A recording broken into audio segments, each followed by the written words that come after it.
So welcome everybody. I'm Bob Ost, for those of you who haven't figured it out yet. I'm the co-founder and executive director of Theater Resources Unlimited. I thought I was going to be retiring by now, but nope, here I am, still doing this. And thank you all. Welcome to The Great Experiment. Back in 2020, in March, some of you may remember, we were suddenly told that we had to go into quarantine, and all of us were going, quarantine? What is quarantine? What does that mean? And actually they meant it. It turned out that they meant it. I didn't think they meant it. Most of us probably thought, oh, they don't really mean that. We don't really have to go into our apartments and shut the door and not come out for like months. But we did. And that meant that True had to find a way of continuing to do programming since we weren't able to do anything live. So somebody who I will curse forever introduced me to Zoom, and I found out that it wasn't as hard as I thought it might be, and we opened up a Zoom account, which is the only way you can actually start opening up a Zoom room, and we invited people to come and be with us on Fridays, and we were going to do what we call community gatherings, which were an opportunity for us to get together, even though we're all isolated individually, we could get together and we could actually have some sort of community. I didn't think it would work. I'll be honest with you. I'm an intuitive guy. I'm a Pisces. So when I do these kinds of meetings, I'm like constantly reading the room. I'm getting the vibe of the room. I thought, how are you going to do that on Zoom? Well, it turns out that you actually can. It turns out that Zoom is a more intimate medium than we ever imagined it would be. Suddenly we learned that people could see faces up close and see emotion on faces. So we didn't have full body, like in our plays and things that we were filming, we didn't necessarily have full body or body language, but so much came out of the face. I kind of fell in love with Zoom. And now that we're coming out of Zoom, I have the opposite problem. It's like, okay, now how am I going to get people back into live theater and do our programming live again? So tonight is a big experiment for us, and so far it seems to be going okay, he said foolishly without knocking on wood. The experiment meaning what? Meaning The last doing 4 a minutes. hybrid. Being on Zoom for the past 2.5 years, we've met people from all over the world, and we've had them be part of our community. And I can't stop that. I just can't give that up. This is we have Nancy Genster tonight here from Malaysia. We have Rob Hoffman here from Duluth. Exotic Duluth. I probably should have started with Duluth and worked to Malaysia. But we want to continue to keep our virtual audience, our global audience, engaged and involved. And so here we are. I have people live and in person out there, and I've got people on the screen there. And hopefully we can make this work and be a comfortable and inviting and engaging experience for all of us. So tonight we're going to have those beeps the whole time. I guess I muted, sorry. Oh, okay. So tonight we're having our first. We used to have panels. We used to do monthly panels, and they were here for like several years. So we're back in the space that we used to be in. And when we went virtual and we went into the Zoom thing, I didn't think of them as panels. I thought of them as community gatherings because it was so much about bringing the community together, bringing you guys together from all over the world, and creating a global community, which I'd never considered. Although Kate has been 7 years trying to get me to do this. Oh my God, yeah. 7 years. And you kept saying no.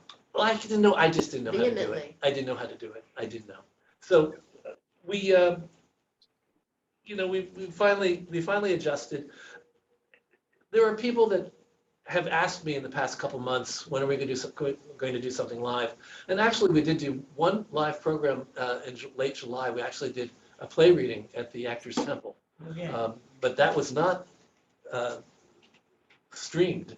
So it was only half the battle for us. This is the full solution, hopefully. And I think this is what we're going to be doing going forward. So even though we're going to be doing live panels once a month again, like we used to, we're not going to give up the Friday community gatherings for those of you who are part of that community. And we will do our best to make sure that our virtual audience is also included when we do these live panels. So that said, why are we here tonight? We're here because we've left 2 years of shutdown and quarantine, and people are starting to come back to live performance. I'm a little late to the party saying this. I mean, it's been a couple months now that's been happening, but nevertheless, it's still a conversation that we need to have because people are still figuring it out. We're still figuring it out. Obviously, this is the solution that we came up with for us tonight. But we wanted to have a town hall specifically geared to the needs of producing companies that are coming back to live. I know that I've spoken to a lot of them, and they're like very blithe about it, very la-di-da about, oh yeah, we're doing live performance now. And that's great. And I'm glad that people are successful doing live performance. But I wonder, have all the problems been solved? Have we figured it all out yet so that we can really have a vibrant and well-attended live theater again? So I brought together a panel of people that I respect and admire very much. And they're all, 3 of them have theater company, or part of theater companies, and one of them has something called the League of Independent Theater, which she knows more than I do about what's going on. I can't do this without Amy. So I'm going to introduce you all, and this is my co-host tonight. I actually call everybody co-hosts. This is my co-moderator tonight. This is Kate Camerata. Kate Camerata, a lot of you know from Create Theater. Anybody in the room ever go to Create Theater party? Or, Michael? Okay, Mike, you're part of Create Theater. So, and other writers in the room, hook up with Kate and Create Theater. It's a great group. So I'm going to let everybody introduce themselves because they know more about themselves than I do without having a script. Thank you, my therapist. I'm going to start. I'm actually let Kate say a little bit about who she is and Create Theater, and also other things that you do. Well, thank you, Bob. I've been the true literary manager for 10 years. So I've been his sidekick for a decade. So I think we work really well together. And this year I launched my own nonprofit, which is the Create Theater New Works Festival. We produced 7 new shows on Theater Row in 2022. This past spring, it seems like a very long time ago. And we're going to have a reading series in spring of 2023, probably at Theater Row. Speaking of which, we're going to have a reading series also coming up. And Kate is the literary manager for True, and she's been very much involved in getting all of the scripts read and having our final selection committee. And we're happy to actually announce officially, I guess we should announce it tonight. Watch me forget the names. We have 2 plays that we've selected for our series, which is going to take place in February? Is it February? It's February. February, I forget now. One of them is called The Queen of Sad Mischance. Yes. And that's by John Minigan, thank you. And the other play is Lost Sock Laundry by Ivan. I forget his last name. By Ivan. It's by Ivan. Ivan the Wonderful, not to be confused with the other Ivans. So I hope everybody will keep an eye out for that. I hope that everybody is on our list and gets our newsletter so that you know when things are coming up, because I want you to come to the play reading as well. Ivan Rodden. There we go. Thank you. So is there anything else you want to tell them? We also do another workshop together. the musical writers workshop. Yeah. Right? Yeah. How to write a musical that works. It's the best ever, and we have a great panel, and we're going to do that in person again, right? We'll talk about it. I'll work on it. Okay. And now one of our co-hosts tonight, and actually our actual legitimate host, because she's part of this theater space that we're in. We're in Polaris North Theater, everyone out there, just so you know, on 29th Street, which is mercifully near where I live now. And we're just thrilled to have you back with us. Thank Let me you. just say that first of all. Yay! My name is Rosemary Brandwine, and I am the president of Polaris North, and we are the best kept secret in New York City. And I want everybody to know all about us, so pass the word around. We've been around actually for about 46 years. And we are a nonprofit collective cooperative of actors, playwrights, and directors. And we use this space as our launching pad, our little lab. And that's where we develop our plays, and our actors who are in professional theater, indie films, et cetera, they come and collaborate with us, and we put our works up. And we've been excited to be back in the space. And so have our audiences, actually. I just got an email today saying, do you have an event tonight? Can I come? I said, it's not actually one of our events. That's okay, they can But- come.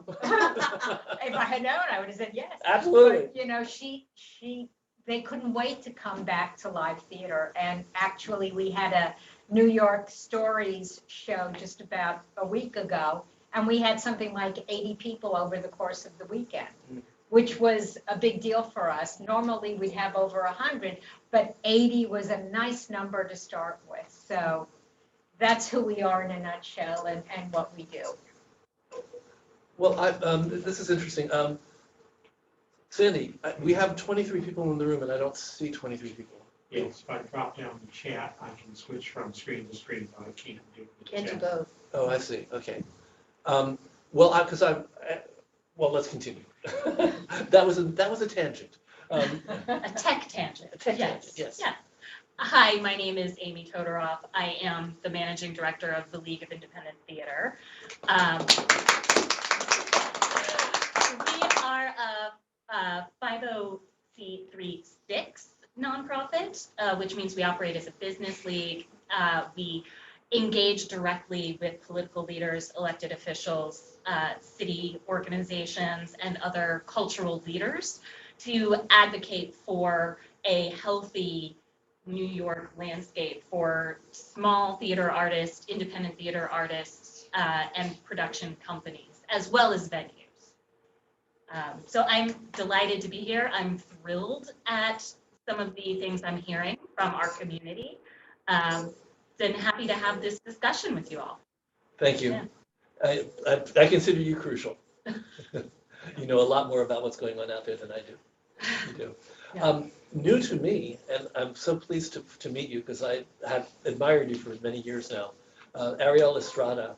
Hi, everyone. Ariel Estrada, he, him, his. I'm here in my capacity tonight as the founder and producing artistic director of Leviathan Lab, which is a small creative studio specifically for Asian American theater artists. However, I have a very specific political bent on how I handle those artists. They are very specifically usually not from something that I politely call the Starfucker system, which is basically what it's larger Asian American theaters, MAI and NATCO specifically, sort of follow. It's a very close shop. If you have not been to NYU, Yale, Brown, or Juilliard, it's very hard to get into those theaters.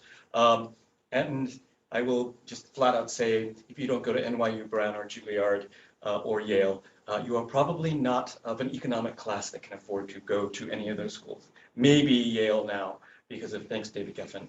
But I'm very much specifically targeting a certain economic class of theater artists when I'm with the people that I work with. I also, yay, Good for you. working against that very, very old boy paradigm. I also am the Associate Director of Theater at the Theater Program at Fordham University, and I'm formerly of Actors Equity Association in the Diversity and Inclusion Department. I'm also the on staff currently for the Consortium of Asian American Theaters and Artists, Great. and I sit on the board of New York Theater Bar. Oh, I didn't know that. Wow. Terrific. So what do you do to keep busy?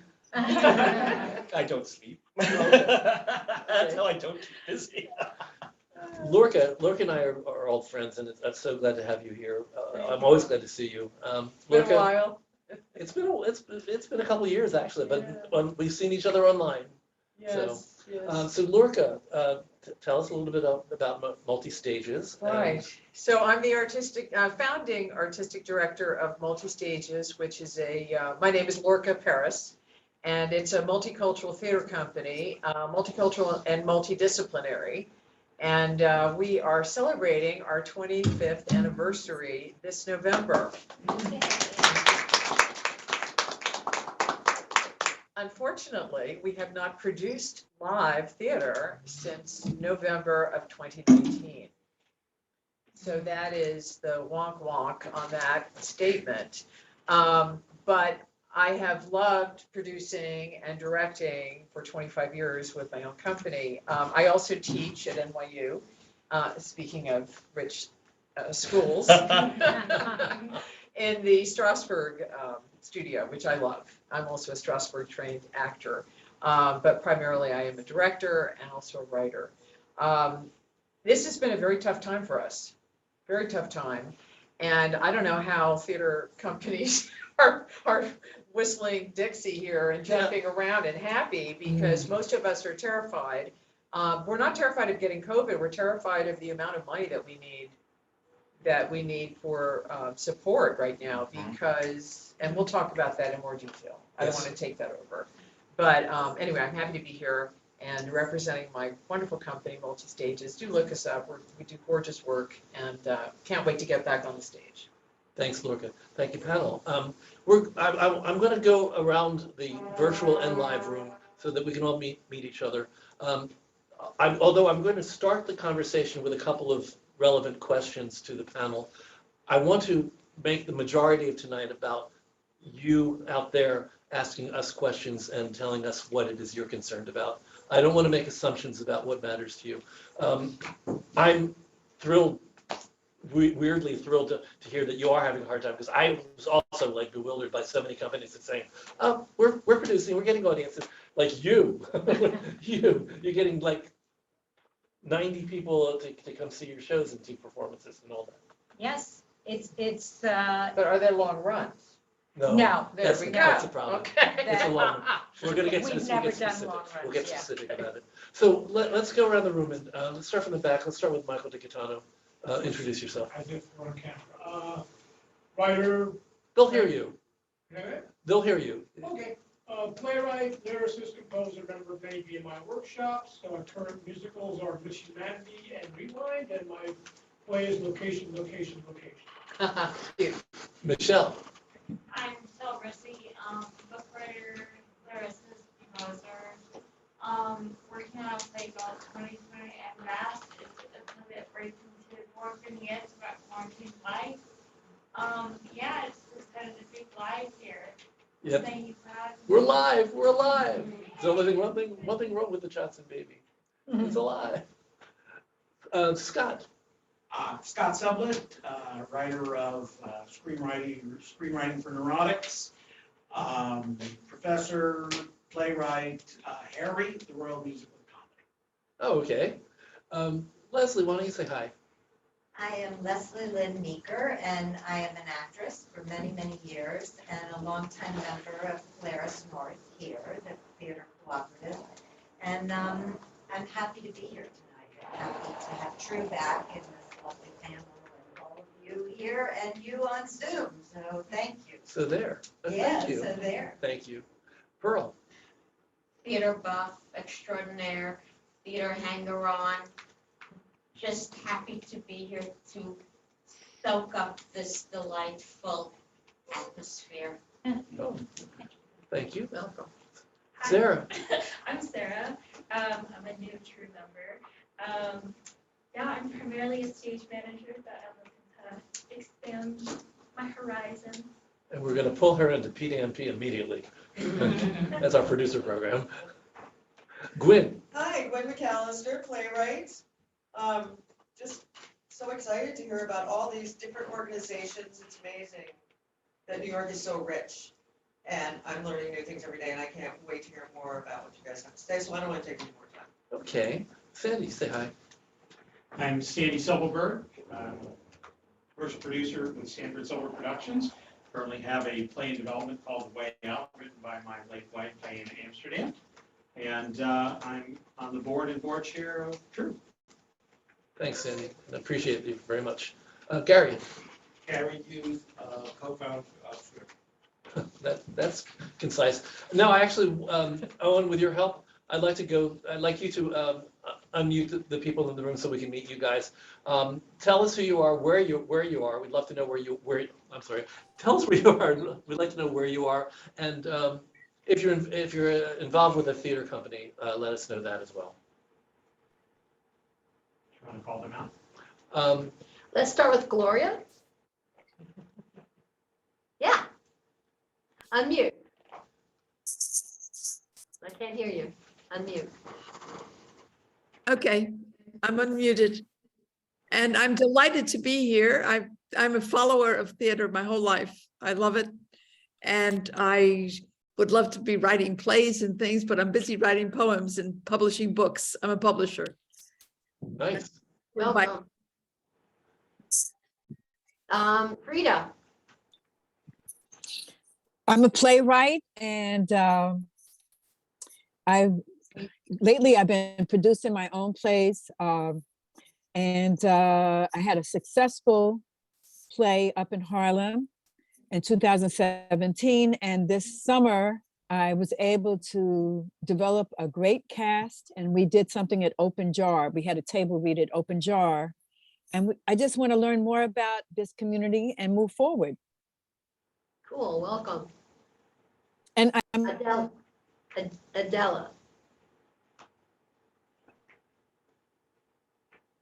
Hello, everybody.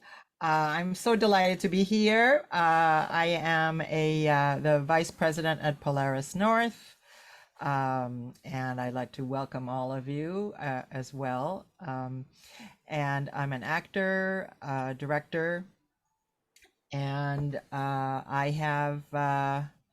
I'm currently busy booking casting directors and agents and everything for a series of workshops that we are hosting at Polaris. We call them the entertainment industry workshops. And we have them on Wednesday nights.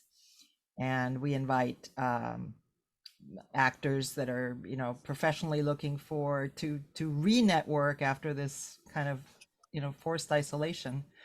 And we started the live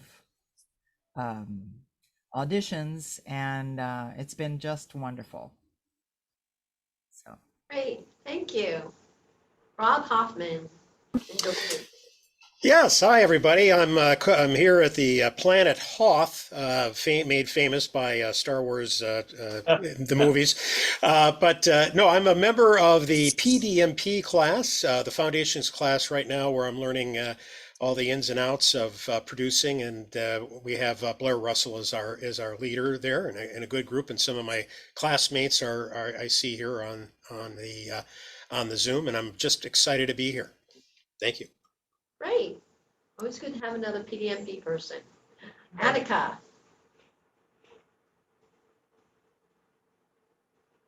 Oops. Still muted, Attica.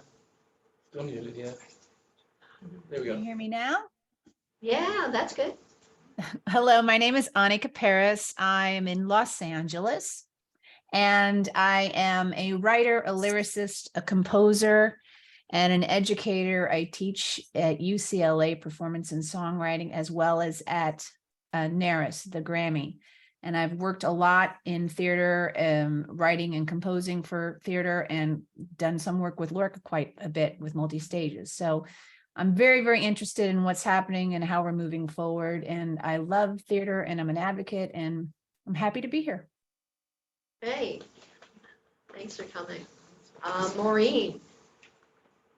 Hi, everybody. Good to see you. I'm from Cape Cod, and I'm a playwright, songwriter for Crude, the Climate Change musical, and looking forward to learning all about what theaters are looking for. Thanks, Maureen. Nancy. Hi, everybody. I'm Nancy Yenster. I'm the director and producer of musical youth theater here in Penang, Malaysia. We're just getting back started again. And the insights that I've had over the last year, thanks to Bob and Kate and all the other smart people here, have been helping a lot of the directors and producers locally to approach things a little bit more professionally. We are casting and rehearsing starting next month for a production in Kuala Lumpur, which will be large scale. So I thank you for letting us be here on Zoom. Thank you. Thanks for being with us. So cool. Fantastic. We want to go. Yeah. Fantastic. We're all coming out to visit you. You're welcome. It's cold out there. It's warm in here. Chris, De Giovanni. Great. Oh, hi. I'm Chris DiGiovanni. I live in Los Angeles. I'm a member of 2 theater companies out here. Theater West, which has just celebrated its 60th year. And so we're very proud of that. And also Ensemble Studio Theater, the Los Angeles project. So yeah, so that's it. Thank you. So you're out in LA too? Yes. Yeah. Oh, that's great. Good representation. Owen? Hello, I'm Owen. I'm an assistant here at True. I work with Bob, but I'm also a writer, director, dramaturg based in Illinois, the Chicago suburbs. Let me read your stuff. If you have something to read, I'd love to read it. And that's all I got. You're going to get a lot of scripts. Dramaturg after my own heart. I'll take them all. Yep. It's Rob, Synergy Arts in Syracuse. Rob Brophy. Unmute yourself. Bye. Yeah, Robert Brophy or Rob, ex-New Yorker, in Syracuse about 40 years. I went to Fordham and did a little theater when it was only uptown in the Bronx. I did one of my little one acts, long before 9/11 at the old Miranda Theater in your neck, if you remember that, if you're in your neck of the woods, think the 30s. I don't remember anything on 29th Street. Valentina Fradi's place. Yeah, that's right. That's right. Little one act thing, little almost like a Samuel French thing long ago. Just did one of my plays, Tears of the Onion, for African American Legion Post. And they were encouraging me to take it to some other older vet, long-term vets things for it. So I'll get my cast back together again and see if I can get a grant to pay them all something. But writer and actor and Syracuse, and I don't used to think nothing of driving to New York and seeing something and driving right back to Syracuse, and now I stay put, especially in winter. But that's just we're gonna need to move a little faster. Just so everybody knows. We want to hear about you. We want to know where you are. We also want to know any concerns that you have, so that the panel can start thinking about answers to questions that you might have. Right. Okay? So if we could see the chat again sometime soon, so you can put your stuff in the, Oh no, chat. you won't be able to do that. Okay, so we'll wait until the introductions are over. Sarah. Yeah. Sorry. Jay. Hi, everyone. I'm Jay. I'm the staff administrator for True. I'm also a singer-actor and currently cast in a reading for Eric Sirota's musical, A Good Day. And this is Betty, my kitty. Oh. I knew what I was doing. We need your pets. Definitely put your pets. Cindy Cooper. Hi, Cindy. Can you unmute? Oh, and are you able to unmute people or? No, Cindy. Okay, I'm on a new computer. So Cindy Cooper, I'm a playwright. I'm also, I have a little teeny theater company that just focuses on reproductive freedom. And I also do some independent stuff, including with Larka and some other projects, and an activist in theater. I think that's enough. And I'm doing my next play is in Minnesota in January. So Fantastic. I'm looking for Congratulations. ideas to get people out in the snow. Janelle. Hi there, true board member, just checking in. I love the pioneering spirit, so keep it up. Thanks. Breaking new ground, Janelle. Jane. Hey, I'm Jane Dubin. I'm a commercial producer on Broadway and off-Broadway. Also, the president of the board of a nonprofit theater company, Houses on the Moon, who has started producing, did 2 shows this year, not without difficulty. So I'm interested to hear your experiences. And as relates to True, I'm the PDMP masterclass teacher. Thanks, everyone. Okay. Hi, Jane. Thanks, Jane. Frida. Yeah, Frida. We did Frida. Did we? Mhm. No. Yes. Yes, Yeah, we we did. did. Larry Oh, she Daggett. moved. Got it. Hey everybody, good to see you. Larry Daggett. I took the PDMP class with Jane. She's fantastic. I'm also a member of Create Theater with Kate, which is also equally fantastic. My credits include Broadway, Off-Broadway, New York City Opera, over 30 regional theaters, currently developing a musical about gun violence in schools, and I'm here to find out how we can get further along faster with live theater. Good for you. Yep. He's got a really interesting new musical, so stay tuned. Who do we need Judy. here? Judy Binus. Judy Judy. Binus. Good to see you here, Judy. Good to see you guys. I am a retired theater person, lighting designer, stage manager, and I love to hear everybody's thoughts about producing and directing and writing, and I'm delighted to be here. And hello, Lorca. Very good. Good to see you again, Judy. Diane Davis. Awesome. Hi, everybody. Can you hear me? Yes, Yeah? hi Dan. Great. Hi, Diane Davis. I'm the artistic director of Eden Theater Company. I'm also a playwright. I recently self-produced my play at the New Ohio, rental of 3 weeks. And it was an interesting journey of bringing live theater out of COVID. So I'd like to hear more. Diane, can you tell us what ETC stands for? I didn't get it. Sorry, Eden Theater Company. Eden Theater Company, okay. Welcome. She's also RK. treasurer of the league. Ah, okay. Co-treasurer of the league, of professional theater women. RK. Hi, everybody. My name's RK Green, and I'm the executive director of the Storyline Project, commercial production company here in New York City. I work with the Directors Company, a nonprofit that develops new plays and musicals, one of which is Bo the Musical, which is going to have its world premiere this Thursday night at the Regal Cinemas as part of the Dances with Films festival that they have. And we're really excited about that. Congratulations. Thanks. Great. And also a long-term supporter of True and the True Voices reading series. Yes. He's the Oh, guy. my He's the goodness. guy. You've been our angel for a long time. Yes. Thank you. Lee Roscoe.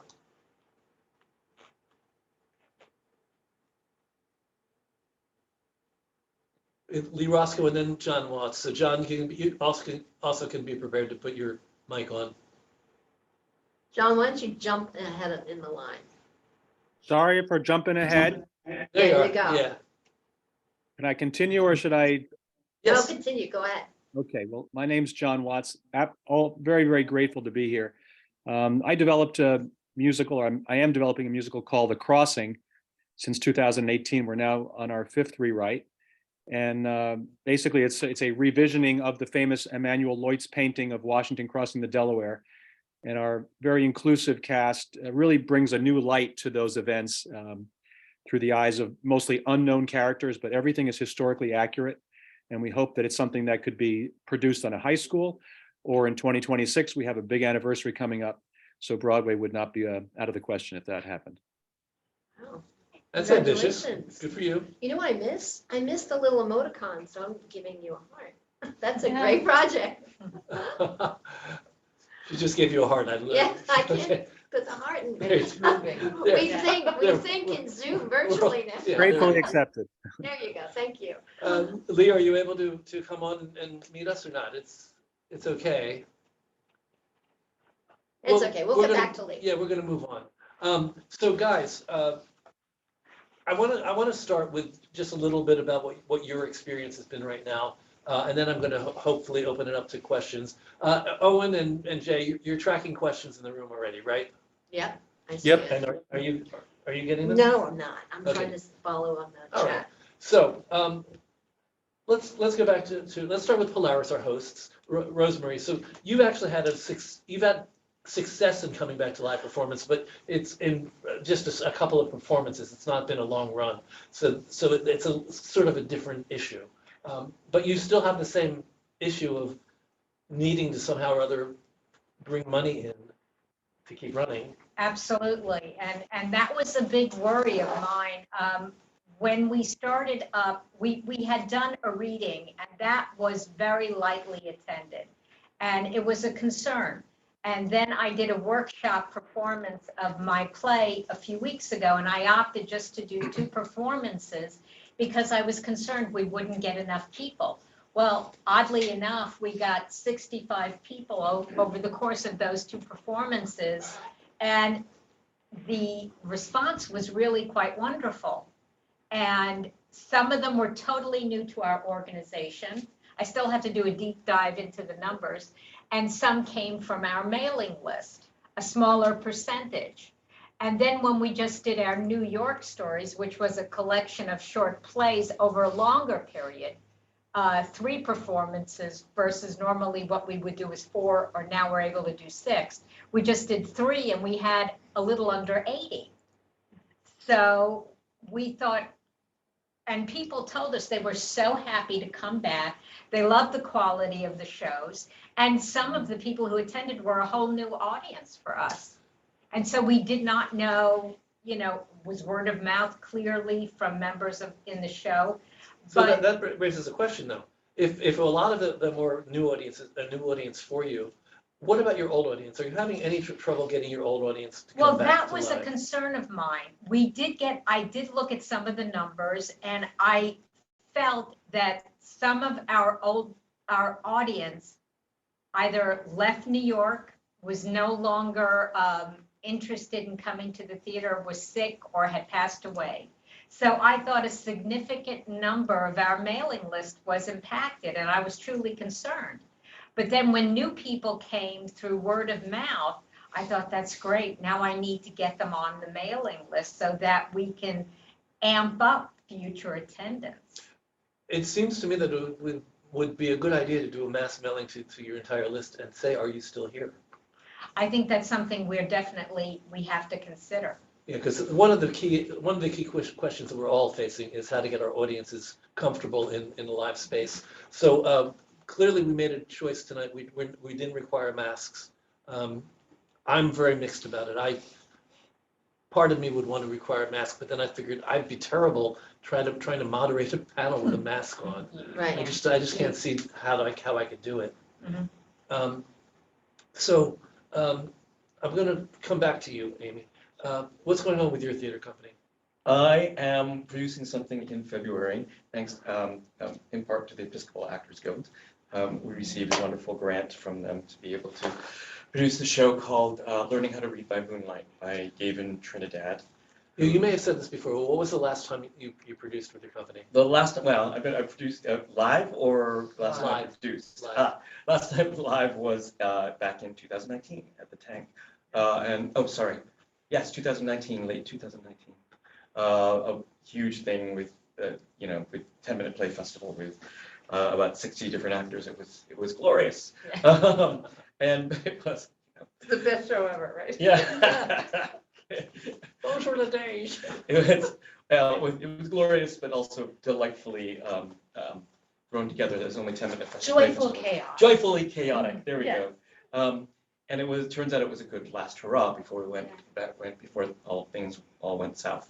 That said, we did enjoy a lot of both financial support and interest in the work over the pandemic. I ended up doing things that I don't think I would have had access to previously. For example, I was one of the Ars Nova Ant Fest fellows in 2021, right? And I managed to produce a really fun online piece that was specific. And by then, we had already sort of started figuring out how to manipulate the Zoom and platform so it wasn't so hideous. Let me ask you, how did you de-hideous it? We did not do it live, and we treated it like we took plays, and we didn't do it live, we pre-filmed everything. Two, we recognized, we wrote plays specifically for Zoom. It couldn't be produced anyplace else, right? I mean, it probably could be adapted for stage or for film, but we specifically looked at the limitations of Zoom and wrote for it and started making lemons out of lemonade, right? And we also looked at the fact that social media just exploded, TikTok exploded, and we created a wonderful play written and conceived by my dear friends Nicholas Polonio, who is the associate Filipino director, associate director of Raisin in the Sun and Slave Play, Robert O'Hara's protege, and May Truhoff de Lee, who some of you may know works at Playwrights Horizons as their community engagement manager, right? And also a wonderful theater artist and playwright. So we wrote a terrific play called You Run Joe Biden's, the letter U, You Run Joe Biden's TikTok. And it also incorporated actual TikTok videos that we created specifically for TikTok and to promote that show. Right, and we really started getting the hang of doing it on a very limited budget. Question for you. Did you have a technologist who was working with you? No, because we did it for film, we just used Ars Nova as technologist. That's not to say that I didn't do that as well, but I found that to be limited in scope, right? I had a friend of mine who produced something amazing, actually, in Minneapolis at Theater Moo. Some of you may know her, Lily Tongue Crystal, and because she had a film background, she was able to do something with basically a 3-camera shoot using Zoom, but every single show had something wrong. And the show that I saw, it cut out for 20 minutes, and they basically put on music saying technical difficulties and a screen. Right. But they weren't doing it live though. They were doing it live. They were doing it live. Absolutely. Yeah, the first lesson most of us learned was you don't do it live. Yeah. Although Michael Urie did it early in the pandemic with his wonderful solo play. Can't remember the name of the Fire and Cellar. Yes, Fire and Cellar. They did it fairly successfully, although I heard some of the horror shows that were happening in the background, like the iPods ran out of power in the middle of the show. He was like, give me an iPod, and they had to re-put it back in his ear, like off camera for a moment. It was very, very stressful because it combined all the worst elements of film shoots plus theater, plus all the worst elements of producing theater. I have a question. So I'm relieved to be back. Another question for you about your company. Does your company have a mission? And were you able to maintain your mission when you transferred to Zoom? Oh, yes. Did it affect things at all? Oh, no, it actually was pretty fantastic in that respect. The mission is to celebrate the work and artistry of Asian American Pacific Islander theater artists. And during that time, I was able to make many, many connections nationally. So I sort of knew them peripherally through a consortium of Asian American theaters and artists, because it's a national advocacy organization for those artists and venue and producing partners. But during the pandemic, I actually got to work with them as both an actor. Either I acted with them in stuff they directed, or vice versa, or the stuff that I produced, and we were able to create all sorts of national connections that still endure, right? That where we may not be necessarily acting together, but there are very deep connections in terms of, being able to, I will go support their shows when I'm in their towns. I will go and, I will help promote their stuff on social media. It's been that, so that was wonderful. I mean, again, spirit of making lemonade out of lemons, right? In terms of coming back, the the biggest challenge, of course, is COVID protocols. I mean, I had a panic moment a couple of weeks ago where I was like, I am going to have to test them every other day during the entire 6 weeks, and it's going to cost me $6,000, nearly, because this is a very small workshop project that I'm doing. It's going to be 25,000 max, right? And I realized I was going to spend almost a quarter of the budget just on COVID testing. And the safety of it. Yeah, and yes, and like having a Compliance higher officer. And luckily, equity has gone much more relaxed lately, and hopefully, even in the next 2 months, they'll start to relax that, and it's still going to cost me $3,000 to $4,000 more than I had planned for, right? So, if anybody has any ideas on where I can get cheap COVID tests, Mayor's Office of Media and Entertainment is giving. I actually have somebody who's show clothes, who has a surplus of COVID tests. Great. Unfortunately, they expire in January. Wait, but can you repeat what you just said? Because it's very important. The Mayor's Office of Media and Entertainment is giving away COVID tests, and they can't give them away fast enough. So ask them, and yes, I mean, you may have to finagle some sort of pickup situation, Totally. but yeah, they're giving them away. So. A $100 Uber ride is going to be much less than $3,000 to $6,000 worth of COVID tests, right? Exactly. So to go back to your virtual presentation that you created, you were using actual Zoom and virtual and. We filmed it entirely on Zoom. You filmed, and yes. You're using the concept of a TikTok video. So yes. Did that get you away from what I think is the biggest complaint I hear from people, which is the talking heads and frames? No, it did not. You basically incorporated the talking heads and exactly frames into the context of the show itself. Yes, and then I also, because we basically wrote into the piece that they're all communicating through each other through Zoom because they all live in different parts of the country, because they were all media like under 21 media influencers who are all working together virtually, right? So they were all, the only way that they communicated was through Zoom. And I also worked on another project that won a Webby Award last year for fundraising. It was a much shortened concert version of oh my gosh, what's the name of the musical? This is terrible of me. The one Gentleman's Guide to Love and Murder. I went like that because I had to remember it's murder. It's murder. Gentleman's Guide featuring an all AAPI cast. And we raised $25,000 in support of Stop AAPI Hate. That was a much, much bigger production. It still didn't get away from the talking heads, sadly, but we tried to do sort of interesting things with the editing and the backgrounds, and we spent a ton of money on good mics and good lighting and shipped them to various people, including Cindy Chung, who was in Canada at the time shooting her series. And we had to ship all that stuff out, like a really decent mic and lighting and everything, all these things to her, and costumes, right? And it ended up, it wasn't horrible to watch. it was actually pretty fun to watch. But sounds like a Times review. It wasn't horrible to watch. Well, yeah, I mean, I think it's true of anything we produced on Zoom during that time. Yeah. Probably it wasn't the best we could hope for. It wasn't horrible to watch. Yeah. Right. Wow. Yeah. And we addressed that in our benefit 2 years in a row. Basically, we had short play. We're open for submission for short plays about current social issues. Anybody who happens to be a writer here, and we put together a team of the playwright, a director, and we called them a technologist. I mean, it was a director of photography or a video editor, and we asked them to do creative things. I said the only thing I asked people to do is try not to do talking heads and frames. And they came up with a lot of really great solutions. And we did some really creative things. And some of them were actually you directed one. I did. And it was submitted to a film festival. Yes, and it won a couple awards too. Good, congrats. So I believe in the possibilities of Zoom. I believe in the virtual medium. I think it's a great medium to tap into if you know how to do it and if you are willing to think in those terms. You have to think in film.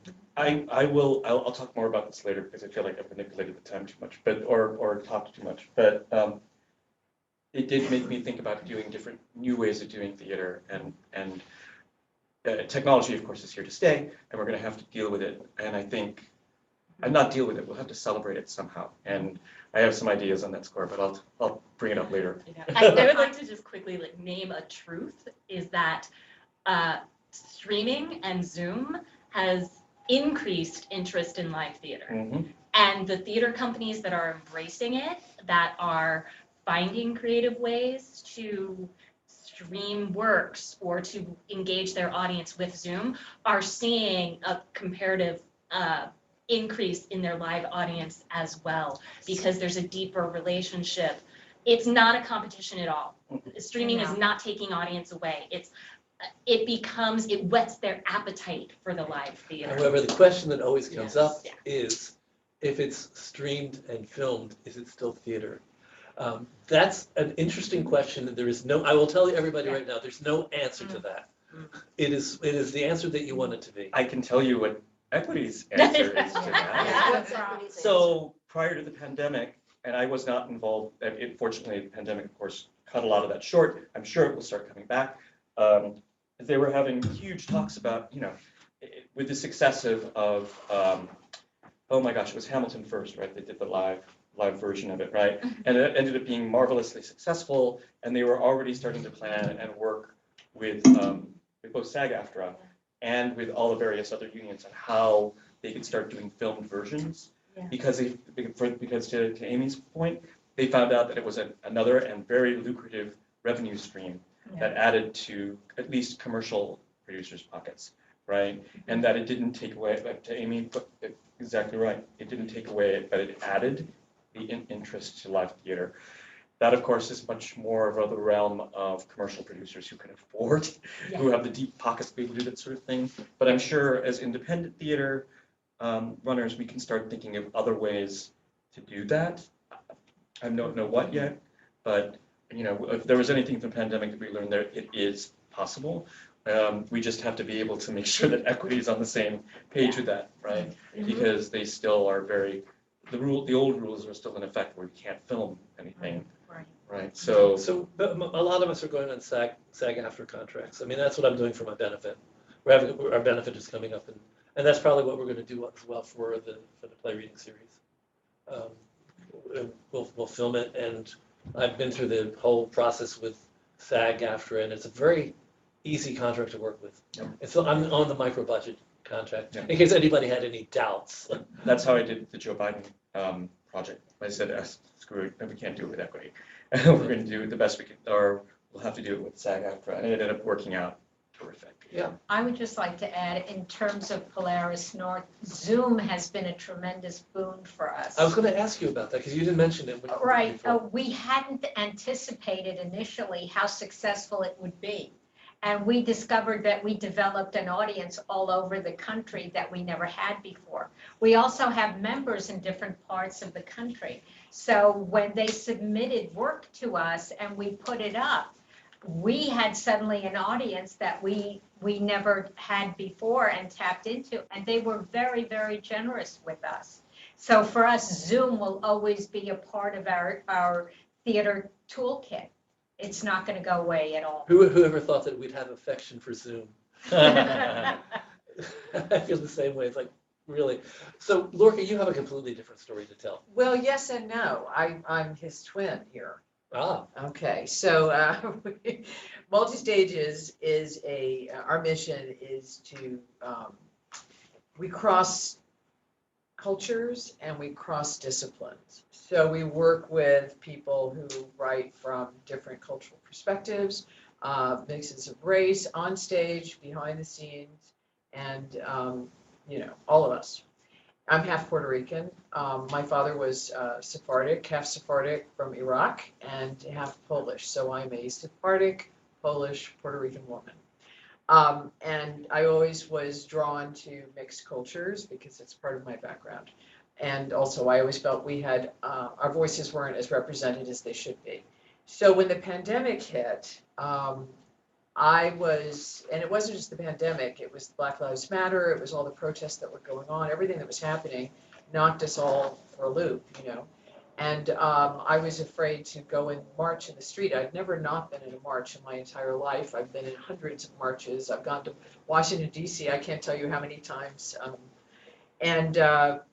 it was very difficult not to be able to participate in something that I felt so connected to. And so I came up with this idea to create a virtual festival called Speak Out, Protests, Plays, and More. And I commissioned 6 playwrights who had worked with multi-stages over our 25 years. And each one had been a winner of our New Works contest. And Nathan Youngerberg was one of our writers, wonderful African-American writer, beautiful person. Love you, Nathan. And he wrote a gorgeous piece called Trilogy, which was about 3 different young men, Black men, talking about a different person who had died during their lifetime. From Emmett Till to George Floyd, and what it was like to be a Black man experiencing that. I asked Dorothy Tan, who was our original winner of our New Works contest with a play that she had written. She's from Hong Kong originally, and Dorothy wrote a play in Mandarin. She wrote to me and said, "Can I write it in Mandarin?" I said, "Please do, and give us a translation." And so we had a play by Dorothy. We had a play by Melody Cooper, who's a wonderful writer, also African American. It was her brother who was the one who was the Central Park bird watcher. Oh, wow. Yeah, that's Melody's brother. Wow. Yes, I mean, it was just wild. And so I wrote to her, I said, "I need a play," and she wrote me a play. Anyway, so we had all these terrific plays, and then because we are multidisciplinary, I contacted Jennifer Chin, who I've been collaborating with for 25 years, marvelous Jose Limon trained modern dancer and choreographer. We've done, I don't know, 15, 20 shows together. And I said, "Jennifer, let's bring in some protest dances." And so she started to create these different protest dances. And in March of 2021, I rented a green screen studio space, and the dancers performed. We zoomed in their living rooms, in their bathrooms. I kept afraid that a garbage can was going to get kicked in a jeté, and everything was done in their homes, and we watched these incredible dances come to life. And then we all met in this green screen space. Masks became part of I had an entire company I'd hired of creative designers. Masks became part of the design. And so that was, everybody had masks, and we filmed this thing in one day.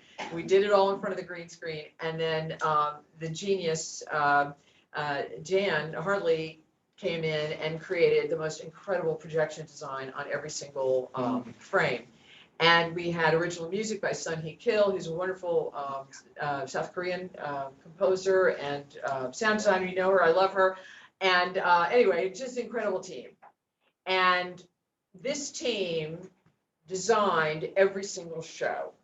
They were short plays, but we had everything had an aesthetic, because that was my thing. I said, we have to have an aesthetic story here. We can't be having, and so Talking Heads, you made me laugh when you said that. Some did, some did not. I mean, we had full body shots. We had a lot of stuff going on. Anyway, it was incredible. And then we did so I thought it was sensational. And we all became filmmakers, and we all,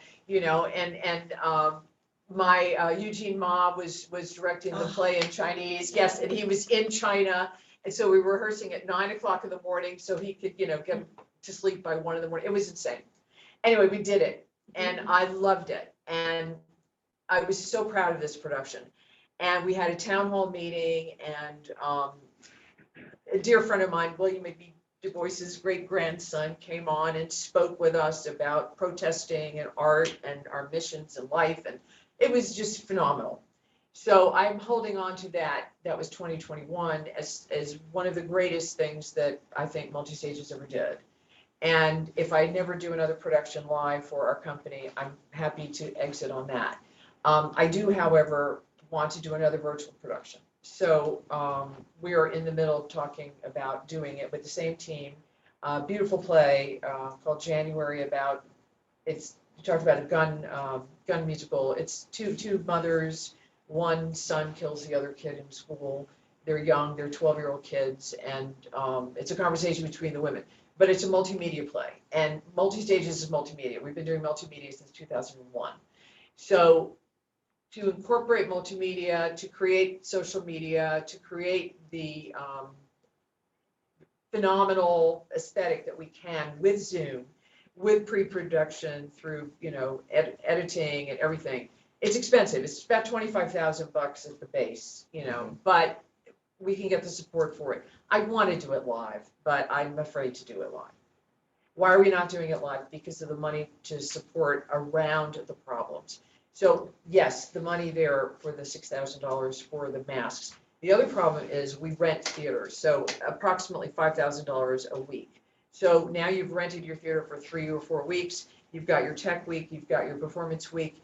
If you have to stop, you have to now pay an additional 2 weeks outside of that, which gives you now, a lot of money just in the theater right there. So that's an additional $10,000. If the COVID cancellation happens during rehearsal, you're going to have to cover that 2 weeks additional rehearsal time. So you've got to rent all of this additional space. This is the way I'm trying to figure it out. Then we have to have additional people on staff, all our QLab operators, everybody who's backstage, the whole tech team. I need additional people in case somebody has to go. The stage actors, we have to have support. We have to have additional understudies. Like how do we do this? So a $65,000 equity showcase production that I might do will turn out to be about $100,000. And I don't know how we're going to do that. I'm done. Okay. I'm going to turn to Amy before we turn to the audience. Yeah, hold on. You were addressing one of Rob's questions. In Syracuse Stage, they're saying the costs are going up exponentially. I know we've been finding that, myself included, here in the city. It's getting more and more difficult. So the fact that Syracuse Stage upstate is also reflecting that, it's everywhere. Yeah. And that's perfectly what you had said. So I'm glad we already answered your question, Rob.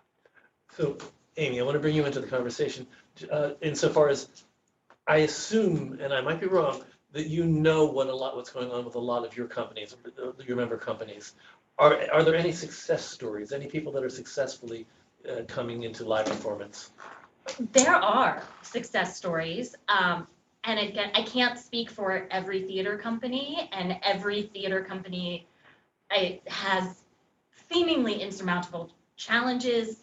But most of our members never had a ton of money to start with.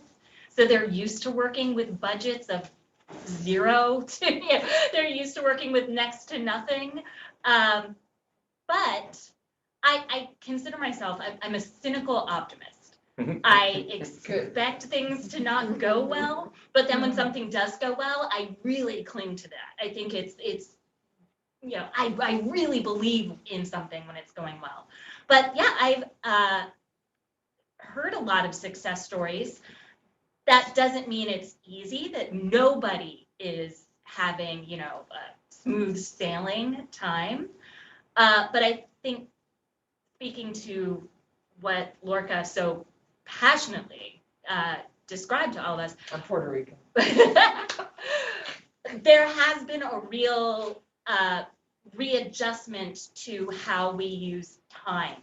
And I'm seeing that being sort of a one thing in common between all the theater companies that I know that are successful. Giving a little more time, understanding that you need to use your time differently, building in, like, I know as a director, because I also am a director, what I could accomplish in a rehearsal period pre-pandemic. Right. And that is not going to be realistic or successful anymore. I needed to readjust my relationship to time and what I do in a rehearsal, and slowing it down and building in, a day in the rehearsal schedule that is just to make up for the fact that, Nathaniel's was exposed to COVID, and so we can't do that, and so we need to be a little more flexible. I don't want to sit here and brag on all these great theater companies that are doing so well, while I know other people are struggling, but there are theater companies that are expanding, that are taking advantage of the tragedy of so many spaces closing by then reclaiming some of that space. The chain theater is a great example of a theater company that has grown over the pandemic because 312 West 36th. 36. Yeah, 36th Street. They the Barrow Street Theater had a planned. Right. They were planning to leave their space. The pandemic sort of sped up that timeline, but they moved, Barrow Street moved to enough. Well, Chain came in when Workshop Theater decided that they didn't want to be landlords anymore. Right, initially, and Chain took over the 4th floor. And then when Barrow Street moved out, the Chain also then took over the 3rd floor. So now in that building that the Tank is in, there's the Tank on the 1st and 2nd floors and the Chain Theater on the 3rd and 4th floor. And it has allowed them to have a 99 seat space, a 65 seat space, a studio space, and I think 6 rehearsal rooms. And again, that's not to say that they have had an easy time of it. So you're gonna get him, Kyle, what's his name at the Chain? Kirk. You're gonna get him on my next panel, right? Sure. Okay. Sure. I wanted to talk about this. I want to hear about it. Yeah. There are companies that have really expanded what you think of in terms of what is theater. I know it is that question, but there's a theater company called Third Wing that operates on a subscription to streaming basis, where you get a subscription to all of their streamed shows. They've done very well. But that's not equity. Yes, they have made the choice to be non-equity so that they could do that. Right. So yeah, there are some success stories. There's also people that are just readjusting what their goals are. And that's not to diminish the goal, but it's to say, okay, the reality of the situation is that there are audiences out there. Audiences are also struggling in this economy. So the whole money conversation, I know, is very complicated, but reassessing what is the price point that they're going to be able to charge for a ticket, what can they deliver for that, what can they deliver really well, and it is possible to still do that and still get audiences coming in. I think there's also a care that needs to be brought in when you're bringing in audiences in a way that we maybe moved too fast through pre-pandemic. I think front of house is something that is becoming more critical. The idea that that movement into the theater space is part of the performance. That's part of the art.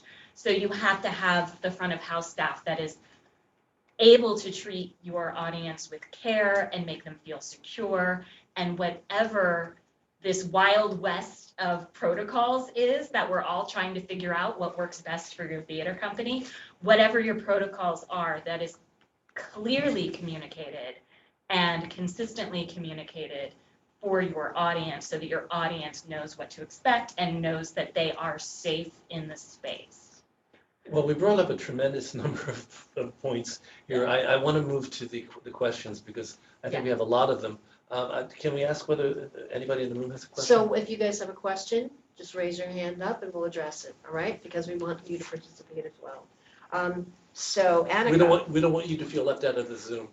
Annika had a really good question, and I'm going to address it to you, Amy, because this is exactly what you're talking about.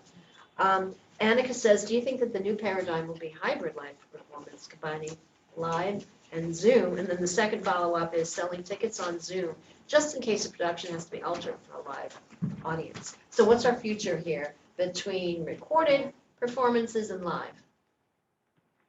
I mean, this is not just a. That's the Well, that's another question. That's That's right. the big elephant in the room. But right now, how are we managing? Right? And what do you think? Okay, so even if it's a short answer for right now, for 2023, what do you think, all of you? What's the answer? tell you. Yeah, because it's your sister. Go ahead. Yeah. And it's Annika with a short A. Annika. Sorry, Annika. It's good. Rattlestick's been doing it. And I contacted to find out how are they doing it, but their contract is very high. They're not at a showcase contract. They're at a special contract that is allowing them to do hybrid. And so all the companies that are doing hybrid that are at that level are, they're off-Broadway. They're at an off-Broadway, they're kind of in between off-Broadway and the showcase code. And so they're paying like a mini contract. They're paying like $700-800 a week for their performers. And that's a lot more than what we usually do. So that's the big deal. We're not able to do a hybrid under showcase code. And so you can't do it. And of course, can't afford understudies. So Right. if somebody gets in the cast gets COVID, You're in trouble. that's it. Yeah. We lost all that money. It's And gone. we don't own the theater. That's the difference. If you own the theater, you can say, all right, we're going to postpone for a week. We'll see you next week. We don't have that luxury because we have to rent that space. Yeah. The interesting thing is if you look at it from the commercial Broadway point of view, which is a point of view that none of us really have in our lives, but if you look at what they're doing, they're building all of those costs into their budgets. The cost of running Broadway shows has increased enormously. And yet there are some shows, Music Man, that are actually not having a problem at all bringing in audiences, Hamilton, and basically are managing to. Theater at the commercial level has always been competitive. It's always been a very difficult market. There have always been people that are like the big players who come in and take off. They swallow the entire audience that's out there, and everybody else gets whatever's left. But it's become even worse now. But there are models that are working for some producers commercially. It's a different conversation than the one we're having right now. But I'm painfully aware of what they're all going through. What got me saying this is when you said you can't afford understudies. They afford understudies. They have more understudies now than they've ever had in the history of Broadway. Yeah, they haven't had enough. You heard the show, they had 12 people got COVID and they only had 8 understudies. 4 people Wow. went on with a book. Yeah, I would like to vote for sending people on with a book. Yeah. The audience loves it. We They actually- eat it up. We did that in Yeah. the Create Theater New Works Festival because we didn't have enough understudies. And it was fine. The audience understands it. Audiences are extremely forgiving right now Yeah. because they know what it takes right now, what we're going through.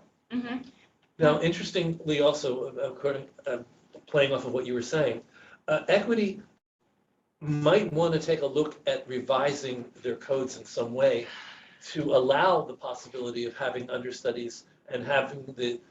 I think they already know that people are spending a lot of money on COVID protocols. They have to be aware of that. But there must be some way of adjusting the showcase code so that it could be a little bit more doable. I wish I had better news for you on that. I know. I mean, I haven't been with Equity in a year, but they've never been. I mean, of course, remember all the hullabaloo that happened with the 99 seat code in LA, right? They like all the LA members threatened to secede from the union. Blah, blah, blah. Not everybody knows.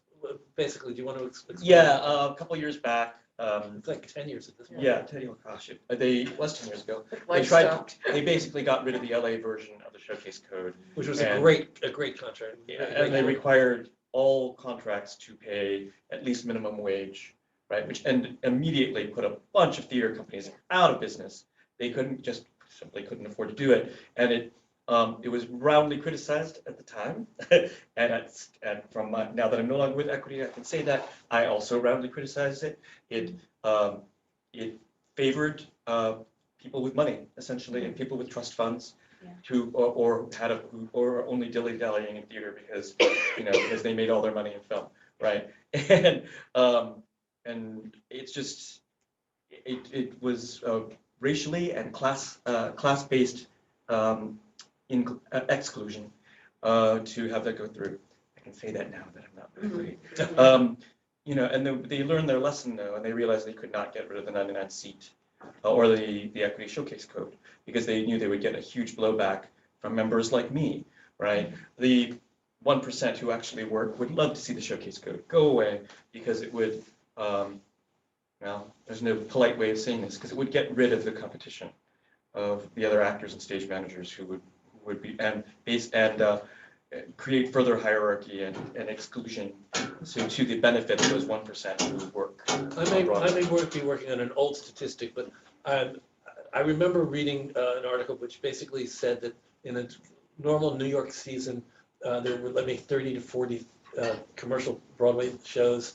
they named some number of like 100 or 200 off-Broadway shows and 1,000 showcases in small theaters. Yeah. The majority of the work that happens in the city is at the showcase level. Yep. Yeah. Right. Yes. Yep. And they hate that they're not getting any money from it. So, Right. right, and they would love to see it go away, so. This is a whole other panel. Yeah. Oh my It God, really is. yeah, So sorry, really I'm is, moving it away. but, yeah. Pardon my tangent. I'm just going to jump and address Cindy Cooper's question, which was, how can we get AEA to change? We talked about this a year ago on the town hall, the Zoom town hall. Yeah, We we talked did. about trying to see if there was a way to, and then you had a town hall too. You did one. Yeah, we've done a number of On times. that one, I remember being on that. Yeah, I can tell you that the league has had a series of meetings over the years, but not in the last 5 years. Because I have to be very careful with the language I use. There are certain words that I'm not allowed to say, because if I were to, for example, say that we negotiated, the union would really, lawsuits have been threatened because we use the word negotiate, and the union, there's very specific protocols. Like, I can use that term thinking it, in a colloquial way, but it has a specific meaning if you're a union. So there was never any negotiation, because we're not authorized to negotiate with the union. But we had brought these concerns, a number of concerns. One of the big concerns with not being able to film is that it is actually limiting the opportunities for smaller organizations. For funding, it's damaging people's careers. You're not protecting anyone's career by preventing them from having a 30-second clip that would then allow them to get a grant. But one of the things that did come out of that was they did lift the ticket cap on the showcase code. So that was a great realization that came out of those And the conversations. budget cap, and they added in. And the venue. Yeah, they added in the venue. Yes. Yeah. That was, That was before, that wasn't 2019. The maximum budget for a Yes. showcase used to include the venue, and it used to include the stipends you were paying to the actors. Now you can do a showcase for $30,000. 38. What is It's it? 38K. Oh, it's going up. I know, it's like, yeah, it's 35 now, it's great. Yeah, That's 3 more. 3,000. You can now you can actually lose even more money. Right. But that really means it's a lot more, because you're spending $5,000 a week in your venue Right. and Yeah, your of rehearsal course. space. So And that's really a $60,000 show. Right. Right, Yes. The Very misleading. just to be clear, because there's a lot of crosstalk, you can exempt the amount of your venue and the stipends from your total budget line. Right. So those go into a separate. So it does allow you to have a slightly higher budget, not slightly, hugely higher budget. Yes.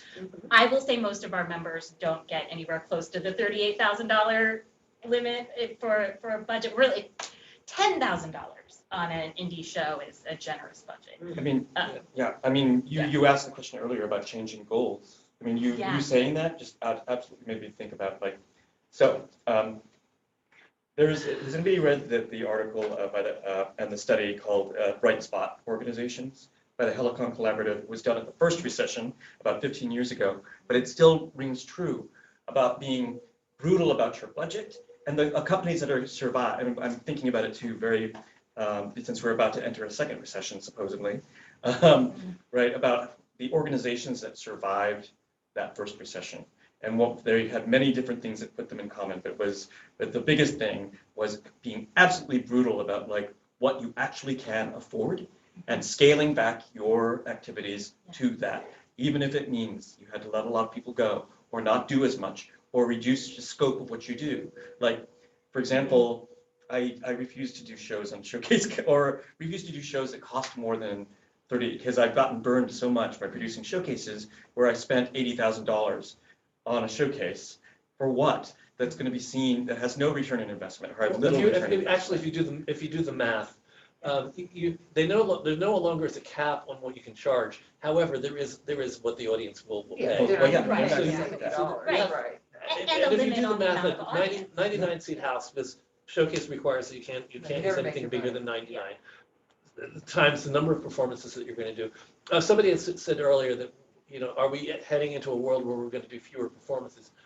That might be one way of looking at it. I've always actually recommended that people not go for the full 12 performances for Showcase plus the additional 4, which goes to 16 performances.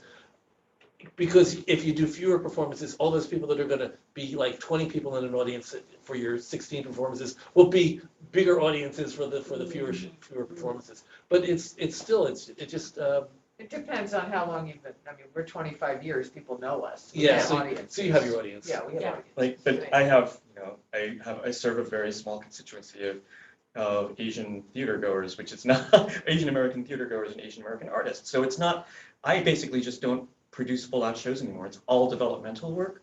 The biggest I'll go is workshop level, where they'll, like the workshop I'm doing at EAG, they're going to be off script, they're going to be off book, right? But it's going to be very sort of bare bones production values and like basically a workshop. The little library theater. Yeah, exactly. And it's just, and doing, I'm actually using the space as the set, right? Because it's nice. Yeah, but you can't, I just can't do that. For one thing, it's gotten me more money to be able to like scale back the scope, be realistic about what I can actually do in this city, knowing that I don't have a trust fund and I come from a working class background, and I'm doing this for mostly working class people, right? And it's not and there's only so much, they're not going to get Hamilton, basically. Right. They're going to get what we can produce, and really good acting and passionate people doing the work, and they're still getting paid. They're still getting paid minimum wage, but they're at least. I didn't finish the thought that I was going to say before, which is basically if you do the math, and if you charge a reasonable ticket price that people are actually going to pay, and you do 99 seats times even 16 performances, it doesn't add up to $38,000. No, it's all through funding. You have to get the funding. Yeah. Right, exactly. And the donors. So I was just going to add that at Polaris North, every member is a de facto artistic director, and they are responsible for putting up their own work in ways that they see fit. And you've heard of theater on a shoestring. Well, we're theater without the shoes in many respects. And so, but we've learned to be more creative and imaginative, and audiences who come, whether they're on our mailing list or through friends or word of mouth, they come along for the journey, and they appreciate the quality of the work, which is not hidden, or you're not distracted by great scenery or whatnot. It's the performances of the actors, the quality, and the plays themselves. So that's what we've tried to focus on. So Kate, I was going to say. Let me interject here on RK's question. So RK, what your question was, how do we speed up this whole theater development process, right? Get shows on the board more quickly. Why? So that was the question. Why would we want to do that? You know what, can we, How about- RK, why don't you, ask your question. Yeah, And just then be more specific. yeah, That's all we exactly. do in Talk to us, development, but because this is your question. Yeah, in general, I'd like people to turn on their mics and ask their questions. Okay. Hi. So we have a many Hold- layered. we've got I didn't know it. that the speaker was off. Who knew? Okay, now talk. Okay. We have a many layered approach. There he is. Okay. There it is. Okay. Here you go. Hello again. We have a many layered approach to developing work. I'm working on one show that it's taken 25 years to get to, through several productions. The one that we decided to make a film of called Bo took 5 years, 2 years out for a COVID pandemic, but still it's taking many years to get, from the idea to many different workshops and readings, etc., to finally get it placed. How do we address that? How can we speed that up? From a producing theater's perspective.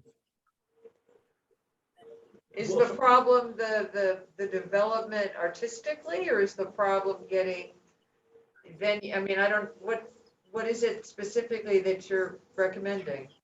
Or Well, RK, also, I just want to say. Well, if I was recommending something, one would be funding, because most of the development work is done very minimally for very little time. We don't have dedicated people in comparison to, say, the film industry, which does have money because they have an audience, is able to, pay the film writers, the playwrights, etc., to work on shows, and then have, at least an industry muscle to be able to then take that product and move it out.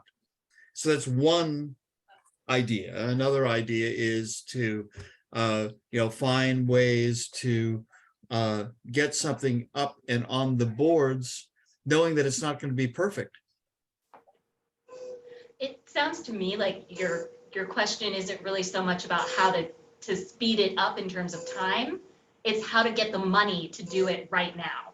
Well, money could be an answer. Because there are theaters that you could purchase, you could, if you had the money, you could buy a theater right now and put your show up. If you, as we've all been talking about, it's very expensive. And so I think the funding is really your question. I mean, time in terms of speeding something up. Are you referring to a specific show, or are you referring to the more?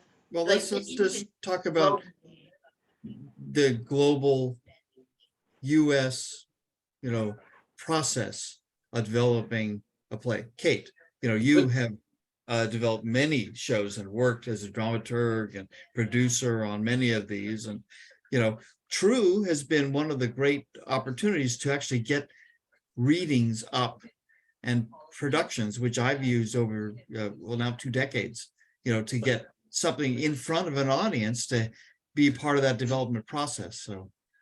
So RK, I just want to jump in for a second, because unless I'm not hearing you correctly, what you're talking about is nothing that really changed with the pandemic. This is something that's been a problem in our industry forever. Basically, pre-pandemic, if you ask somebody how long it would take to get a musical from page to a commercial production, the usual answer was 8 years.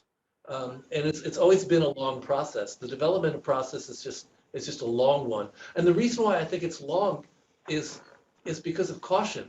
Because when you get to that final Broadway production, it's so expensive. It's millions and millions and millions and millions of dollars. You want to make sure that you have something that you think has a chance of making it once you get there.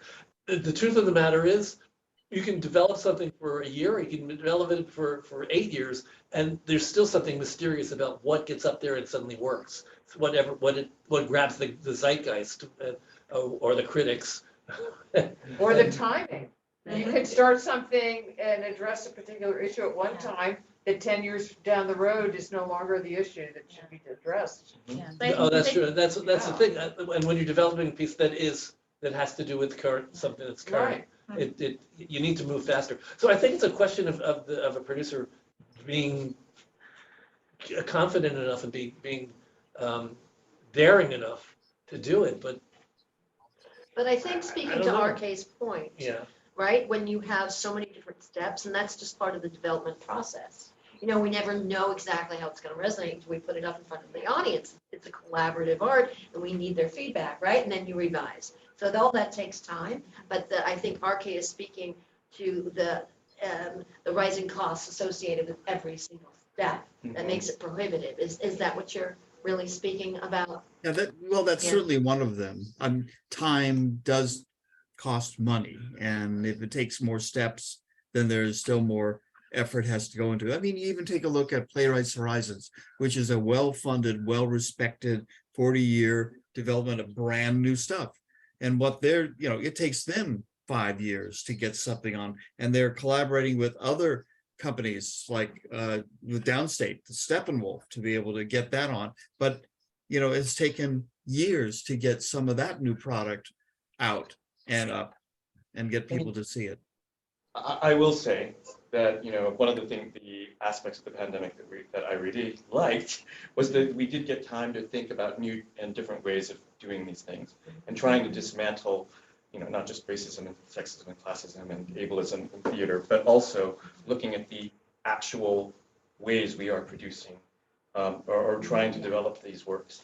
I mean, Nick Polonio, who I mentioned earlier, and I are trying to get the funding to work on this idea of applying TV writing techniques to plays, so it isn't such a fractured, torturous process to like get a play from page to get even just a moderate production someplace, right? And we're trying to work on specifically with a group of emerging Asian American playwriters and Black playwriters to try to dismantle interracial racism, because the Black and Asian communities have been traditionally pitted against each other by white supremacy, and trying to come up with a writer's room to come up with a play quickly, so that writers don't have to languish for years before their play gets produced, or looking at looking at more and different playwrights from different experiences to produce, right, and figuring out ways that we can develop their plays quickly,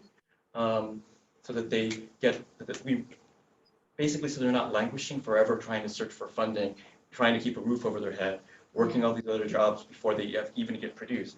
I agree, RK, 5 to 8 years is too long to be doing that, right? And it's, I'm sure other people came up with better ideas than I did. I think it embedded in the question, because there is, it is possible, I write a play, I want the play to go up. If I don't care about the industry or structures, I can put this play up tomorrow. Like, it is possible. But I think that the deeper, the more, the question that is really foundational here is, we need more support structures. We need more support organizations that hold up our artists. And as much as, I see all these beautiful success stories within the theater community, one place that I'm really feeling the struggle is in the support organizations, the granting organizations, the organizations that provide that room and space. We not only need to support those organizations that create the structures that let us move quickly, we need to create more of them so that there's more opportunity, which then gets into our art as a priority. We can't always look to the government to solve our problems, but the fact that we do not have a strong national theater There we go. commitment, it's appalling. Right. Yeah. So I, We thought this would be it, the New Deal. Here we are. The obvious thing is that we just need government support. well, It's not wait a happening. minute, The wait a Met minute. Fund takes you for 2 years. The Theater Yeah. Authority was a really, really good contract. Yeah. And what my experience was in 2020, I think we had the first Super Rain. It was Right. like a week, Yeah. we did, and now it's passe. But the Theater Authority allowed us to put that donate button. And I don't know, I did a number of Monday night readings that benefited very, very, very small theater companies across the United States. The Women's Theater of Columbus, right? We put their donate. I never saw any of it, but I had the audience. And she got, I don't know how much money, right? But small theaters in Providence, Rhode Island, all over North Carolina, and they got average between $500 and $1,300. And in 2020, that was significant. Right? That's So someone's there salary. is something, right, because Pays instead her of county. government doing Yeah. it, everyone pulled and just hit the donate button to give that little theater something. And that was a tremendous boon. So maybe it's just like a grassroots thing. Yeah. And just let it be said that the Theater Authority agreement doesn't exist anymore. I cut. know. Just in case It's anybody. still, no, it wasn't sure. exists for live. It doesn't exist for. Yes, which is a very different thing. Yeah, because it doesn't exist for the virtual. great thing about the Theater Authority agreement was that we were able to put the donation button, we were able to actually stream it for 4, we could do our performance and we could stream it for 4 days. It's not a lot, but it's more than we can do with an equity agreement. We can't do that anymore. Is live streaming live? I mean, we're all in the same No. space. No. I mean, but if you want to it's- quibble on, because live streaming is live essentially. What do you mean? Is it live theater? I don't understand the question. I'm just quibbling. I'm mincing hairs, trying to get equity to open up to something that they're probably not willing to do. Yeah. Okay. Yeah. I've been trying to get equity on a panel for 4 years, so I can't even do that, but I'm gonna keep trying. I think, the onus should fall onto major equity members like Patty Lapone. If She's not an equity member anymore. Right, anymore, but that's the point. If more of these celebrities said, we're giving up, burning our equity cards, then maybe that would make an impact. Because you have to have voices with impact saying, you're not working on behalf of equity members. Here at Polaris North, we're very cognizant of what we do, and we try to be very careful that we don't ruffle the wrong feathers, because we need to protect our members who are equity members. But I think if larger, well-known members said, we've had enough, we're burning our equity cards, they might be forced to take notice and do something. So Rob Hoffman, jump in here. Rob's question was, developing new works be served by actually conducting the developmental process out of town instead of here in New York. He's got his mic on now. Yay, come on in. Okay. Come on. Yeah, can you hear me okay?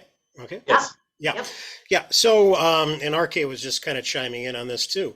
I have a lot of experience in the Minneapolis theater scene, and it's a very healthy, very well-supported theater community. A lot of incredibly talented actors, designers, directors, you name it, and with a very strong history of creating theater.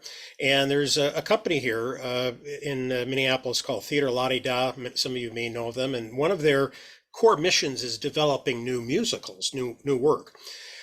They have their own house, and I think they do a lot of that development work in their own house. But also in that community, though, is a company called the Hennepin Theater Trust, which owns and operates a number of Broadway sized theaters. In fact, one of them, I think it was the Orpheum, that was where The Lion King had its tryout back in 1997 before, and of course, no, that was all funded by Disney. But, I would wonder, if, let's say, Minneapolis prices with Minneapolis actors, Minneapolis equity contracts, but, you've got everything you need here. If a producer or a production team could come to, let's say, Minnesota for a year and get things done here, and then get it in such a good shape where, they have some kind of a tryout run and wherever in the Twin Cities, and then make sure it's ready and solid for Broadway, and then they bring it to Broadway or off Broadway. So I'm just kind of throwing that out there, thinking, avoiding as many of the, roadblocks and handicaps that the New York theater scene has, that might be encumbering creativity.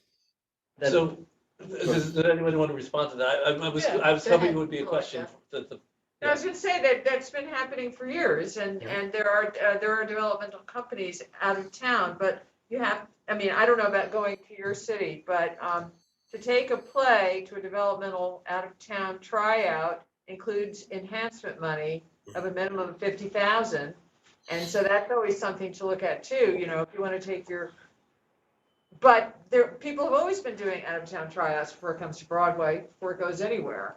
I mean, jumping off of that, Rob, my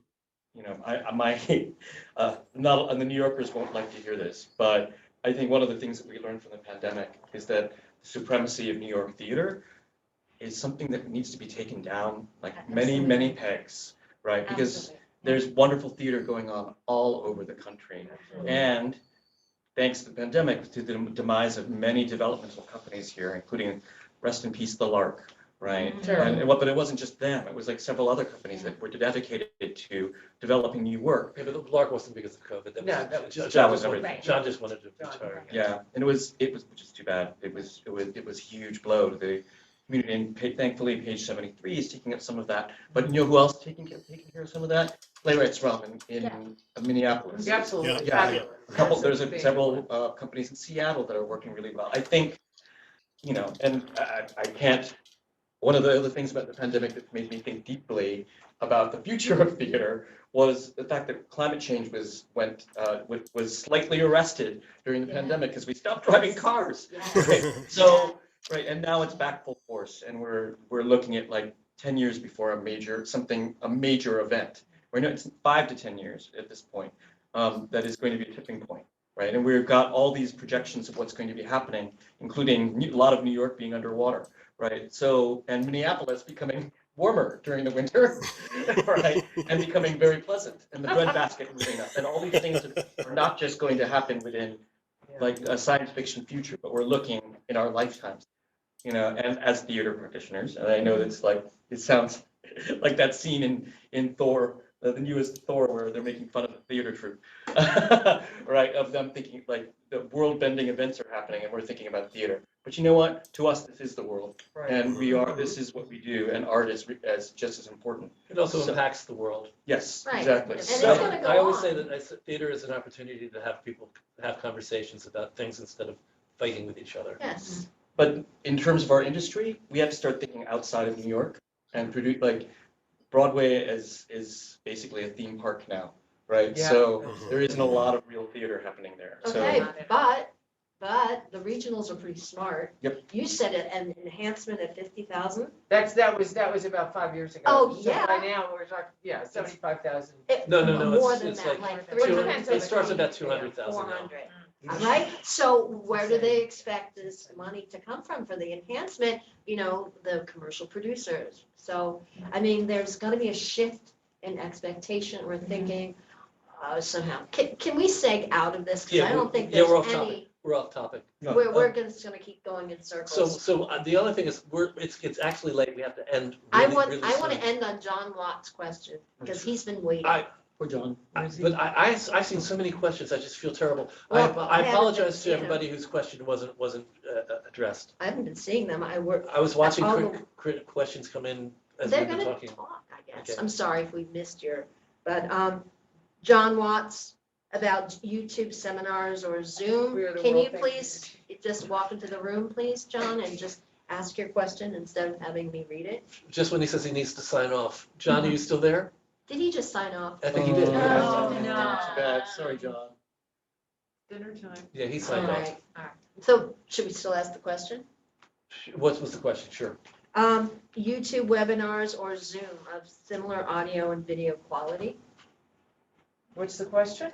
Okay, so he says, can That's just anyone a say statement. definitely whether at this point YouTube webinars or Zoom are similar in audio and It depends if you're self-producing video it. quality? I mean, if you're getting a technologist, or at least to call it Engineer. the web engineer, right, or streaming engineer, Right. We would get, if you're producing it that way, there's any number of quality that can come through both Zoom and YouTube, right? But if you're just doing it directly to channel, that's going to vary wildly, Yeah. usually badly, but You don't want to put your Vimeo into a Zoom. You go into the Zoom to have your meeting and to discuss what's happening, and then everybody has to leave the Zoom room and watch the Vimeo and then return, and then you can have your talk back. Because if not, you have problems, it skews in different ways. Right. Well, one is really a streaming platform. YouTube and Facebook, those are all streaming platforms. Zoom is video conferencing. It's just a totally different technology and platform with greater limitations, but it's made with greater audio capabilities and other technology capabilities if you have enough money to invest in it, get it to work the way you want it to. For the concert that I did for Gentleman's Guide, I mean, we worked with a company called Broadway On Demand, who actually handles Hamilton, I think. Yeah. So they handle Hamilton, and they'll be sure to be handling more of those streaming things in the future, right? And that was the technology. But through that, we were able to get a very high quality output. But to kind of pair the last question and this question, I directed a show in Kyiv during an airstrike through Zoom. And I'm working with these Ukrainian actors. It was an incredibly beautiful experience. It really took down this idea that we're doing important work in New York, because they are doing important work creating theater in Kyiv right now. But I directed it over Zoom, because I was having conversations with the designer and the actors and the playwright, but we streamed it on YouTube and a couple other channels because it is a different, as you point out, it's a different quality. I feel like sometimes we overthink these things. Zoom is a tool, just like LED lights were a tool when those first became ubiquitous in theater. Streaming, it's a tool that we can use to tell the story theatrically. And yes, it is a challenge to figure out the rules and how to best use those tools, but it's also a really exciting time. And I think that it has opened up the idea that you can work in a much broader way, both in terms of the tools that you're using and the aesthetic, but also in working in different parts of the world and working with artists in different parts of the world. I absolutely think there's no reason a playwright can't be from anywhere in the world and work with a director from anywhere in the world at this point. And that is been a nice gift of the pandemic. That's one thing we did learn, love yeah. to see that, if you could put it. Well, we all did it. Yeah, let's do it. I'm going to have to wrap up because it's getting very, very late. I don't think this conversation is finished. I think we could go on for another 3 days. I apologize if we didn't address any questions. Sandy and Owen and Jay, I hope somebody's keeping the chat. I think the chat needs to be downloaded. I want to distribute it to everybody that's here, and I want it to be distributed to everybody who attended as well. And I'm going to make sure that if there are any questions that we didn't address that are in the chat, I'm going to have my panelists. I'm going to make you read the chat, and It'll be fun to read it. yeah, I'll pull out some because I know I saw a lot of interesting questions that we never got to. Thank you guys. Thank you, Lorca. Thank you, Ariel. Thank you, Amy, and thank you, Rosemarie, especially for hosting us here. Our hosting us pleasure. here. And thank you for being with us. And thank you to our Zoom audience. I would love to get your feedback. Most of you know how to email me. I think you do. If you don't, it's trunltd@aol.com. Let me know what the experience was like for you. Let me know what we could do better to keep you more engaged than maybe we did. Hopefully we kept you engaged. And that's it, everybody. Hopefully we kept you engaged. And you guys too. You guys are really quiet. Yeah, could get questions out of you guys. So that's it. Thank you. Thank you. We're going to be here next month on December 15th, I think it is. And my goal is to put together a conversation about gender parity. Oh.